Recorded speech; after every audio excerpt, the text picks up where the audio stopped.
फिर से कहता हूं, इस दुनिया के बनने के कई सौ साल बाद इस दुनिया में कोई कानून नहीं था, कोई भी कानून नहीं था। मात्र मनुष्य का विवेक उसे थोड़ा बहुत गाइड करता था कि उसे क्या करना चाहिए, क्या नहीं करना चाहिए। लेकिन पहली बार स्वर्ग के परमेश्वर ने डिसाइड किया कि वो इंसान को किस नियमों से जीना चाहिए, वो उसे अर्थ पे उतारेगा। और उसने वह व्यवस्था एक व्यक्ति को 10 आज्ञाओं में लिखकर उसको एक पहाड़ पर दी।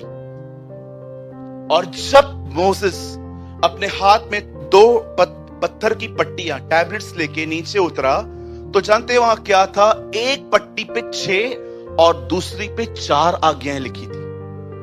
मेरा यह सवाल था, दोनों पे 5-5 क्यों नहीं लिखी थी? पर मैं आपको बताना चाहता हूं, जो पहले की 4 आज्ञाएं थी ना, उनका नाता परमेश्वर से था। तू मुझे करके मानना, तू मेरे लिए विश्राम दिन मनाना, तू मेरा नाम व्यर्थ मत लेना, वगैरह वगैरह। लेकिन अगर आप वो दूसरी 6 आज्ञाएं पढ़ोगे ना, उनका कंसर्न खुदा से नहीं, मनुष्य से था। तू हत्या मत करना, तू व्यभिचार मत करना, तू उसकी गवाही मत देना। दोनों पट्टियां 2 संदेश दे रही थी। पहली पट्टी बता रही थी प्रभु से प्रेम करो, दूसरी पट्टी यह बता रही थी अपने पड़ोसी को अपने समान प्रेम करो। और मैं आपको बताना चाहता हूं आगे, आइए हम और आगे बढ़ते हैं। जब व्यवस्था इस पृथ्वी पर आई, तो मैं आपको बताना चाहता हूं, बाइबल में लिखा है व्यवस्था क्रोध पैदा करती है। आप जानते हो, वचन में लिखा गया है, अगर उन 10 आज्ञाओं को याद रखिए, इस दरवाजे से बाहर जो दुनिया है वो आज भी 10 कमांडमेंट्स के अंडर में है। लेकिन आप यहां पर जो लोग बैठे हैं, आप व्यवस्था के आदी नहीं है। बाइबल बताती है आप अनुग्रह के अंडर में। यही कारण है कि बाहर वालों का पाप तुरंत उनका न्याय ले आता है, आपके गुनाह करने के बाद भी आप माफ किए जाते हो। यह बहुत बड़ा डिफरेंस है। नो डाउट मसीहों को भी कैंसर होता है। मसीह लोग भी, मैंने देखा है, वो एक्सीडेंट में मरते हैं। मैंने मसीहों के घर के अंदर भी ऐसी चीजें देखी हैं जो हैं। अब सुनिए, बाइबल मुकद्दस कहती है, जब परमेश्वर ने पहली बार शरीयत उतारी, व्यवस्था दी, और उसने जब मूसा ने उसे एक्सप्लेन किया, उसे कहते हैं व्यवस्था विवरण, व्यवस्था का विवरण, एक्सप्लेनेशन ऑफ द लॉ। तब उसने हर आज्ञा को प्रीच करना चालू किया कि तुम्हें क्या करना चाहिए, कैसे मानना चाहिए, क्या करना चाहिए। आप पढ़ सकते हैं घर जाके व्यवस्था विवरण, जिसे इंग्लिश में कहते हैं लॉ को एक्सप्लेन करना। उसे हर आज्ञा उन्हें बताई। लेकिन अब जो मैं आपको बताना चाहता हूं वो बड़ा खतरनाक है। और बहुतों को ये क्वेश्चन भी है कि क्या मुझ में तो ये नहीं है? वचन में लिखा है, जो इन सारी बातों को करने से चूके वो श्रापित हो। श्राप समझते? श्राप क्या होता है? हम पनिष्ड किए जाते हैं सिर्फ। जिस दिन श्राप आया ना, मार के लौटेगा आपको। आप में से जितने भी लोग यहां बैठे हैं ना, जब आप खुदा से दूर जाते हो ना, तो यहां से आपसे बात करता है। जब आप यहां से भी नहीं समझते हो, तो फिर वो आपको अविश्वासियों की तरह चांटे मारता है ताकि आप लौट आओ।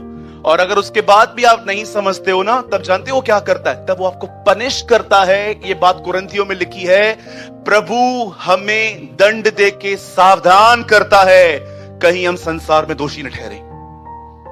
लेकिन आपको पता है, आप में से जितने भी लोग यहां पर हैं, प्रभु ने आपको आपकी भलाई के लिए कई बार पनिश किया होगा।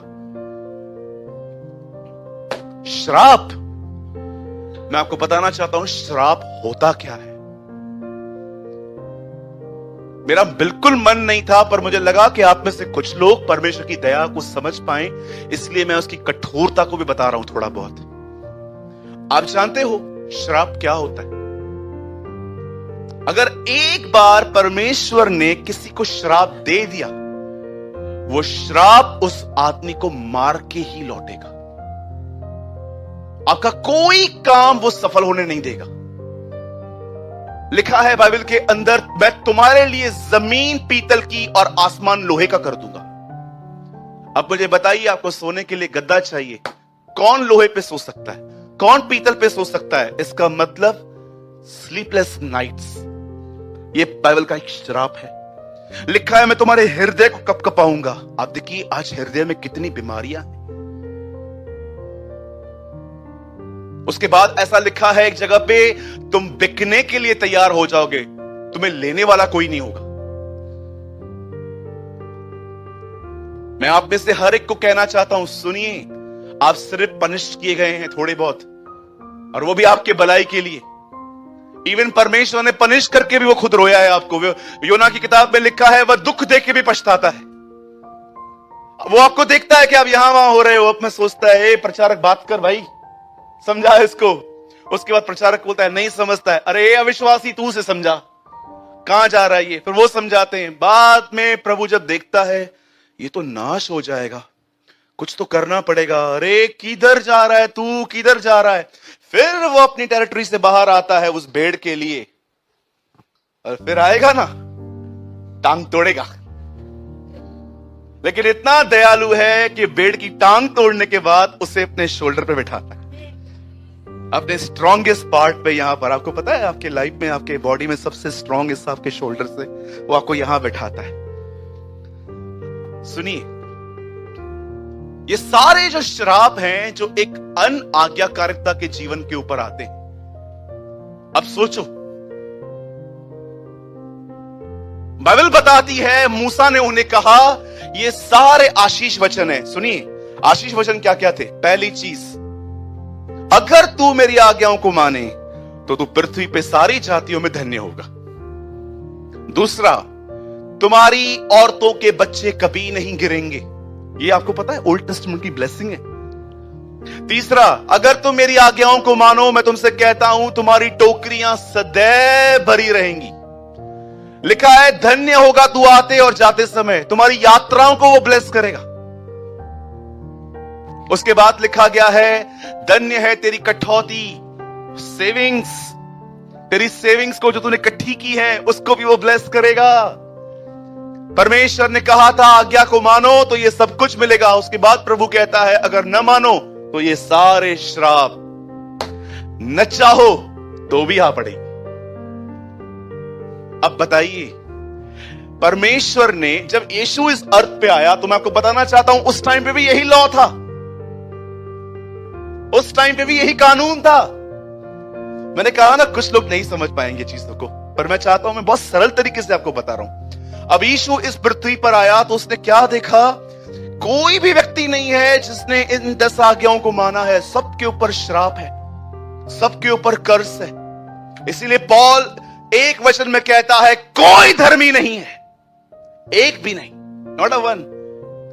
अरे पौल, क्या आपने इब्राहिम के बारे में नहीं पढ़ा है? वो अच्छा आदमी था। यस, सिद्ध नहीं था। जानते यीशु ने क्या किया? यीशु ने डिसाइड किया।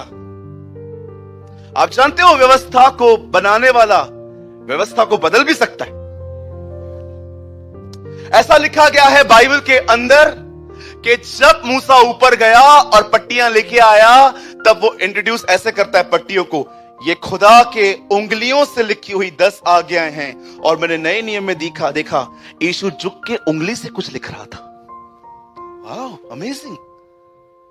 ओल्ड टेस्टामेंट में वो फिंगर यूज करता है, न्यू टेस्टामेंट में मुझे ऐसा लग रहा है अब वो अपनी व्यवस्था बदल रहा था और ये हमें बता रहा था। देख, आपको पता है ना बाइबल में बहुत सारी बातें ऐसी हैं जो मात्र आपको समझाने के लिए लिखी गई हैं। मैंने यीशु के अंदर एक बात देखी, अमेजिंग थी। पता है, हमेशा कुछ कुछ लोगों को ठीक करने से पहले वो जानना चाहता था ये कितने कभी से बीमार है। आपने देखा, वो 38 साल से बैठा था वहां पर। यीशु उसको बोलता है इसकी दिशा कब से?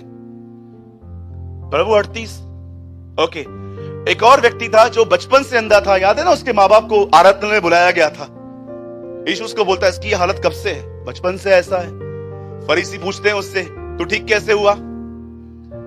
मेरे को एक ही बात पता है, मैं अंधा था, अब मैं देखता हूं, यीशु ने मेरे को दिखाया। नहीं, वो पापी है। वो बोलता है पापी है क्या है तुम देखो।